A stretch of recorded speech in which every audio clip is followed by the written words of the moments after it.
Bonjour, bonjour. Parler pendant des années, est-ce que ça change vraiment les choses? Oui, il est important de mettre des mots sur les choses que l'on a vécues, sur nos douleurs, sur nos peines, sur nos émotions, sur nos souffrances. Mais est-ce bien utile de les ressasser? Je dirais qu'au contraire, ça ne fait qu'accentuer le problème. Parce que pour reprendre l'image des deux loups, celui qui survit, c'est celui qu'on nourrit. Si vous ressassez encore et encore vos blessures, vos souffrances, vos douleurs, vous nourrissez ces souvenirs-là, vous nourrissez la part de vous qui souffre. Et donc, vous permettez à cette part-là de prendre plus de force, plus d'ampleur, plus de puissance, et de prendre le dessus sur le reste, de devenir votre réalité gravée dans le marbre. Encore une fois, je ne dis pas qu'il ne faut pas en parler. Briser le silence, c'est une chose. Exprimer les choses pour ne pas qu'elles s'impriment à l'intérieur, c'est primordial. Il y a une grosse différence toutefois entre parler pour se libérer et parler pour ressasser, pour incruster, pour graver, pour enregistrer. Malheureusement, les thérapies verbales, même si elles peuvent avoir des points très positifs, ont cet aspect négatif de figer les choses.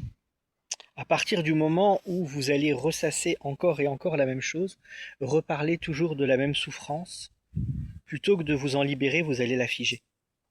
Vous allez l'ancrer, vous allez l'enraciner, vous allez lui donner de la puissance. Vous allez lui donner la possibilité de continuer à exister. Et également, à contrario de ça, ce n'est pas en la taisant, en l'oubliant, en la mettant sous le tapis qu'elle va se taire. Parce que justement, si elle ne s'exprime jamais, eh bien, elle va finir par hurler et par tout casser. Donc le problème n'est pas là non plus. Parler d'une chose pour s'en libérer, c'est un bon point. Ce qui manque derrière, souvent,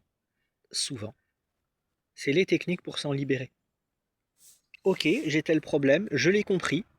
Ok, j'ai tel souvenir, je l'ai vécu. Maintenant, comment j'en sors? C'est possible de faire ce genre de choses seul, mais c'est très compliqué. J'ai essayé pendant des années. J'ai essayé pendant 25 ans. Et les progrès en 25 ans sont équivalents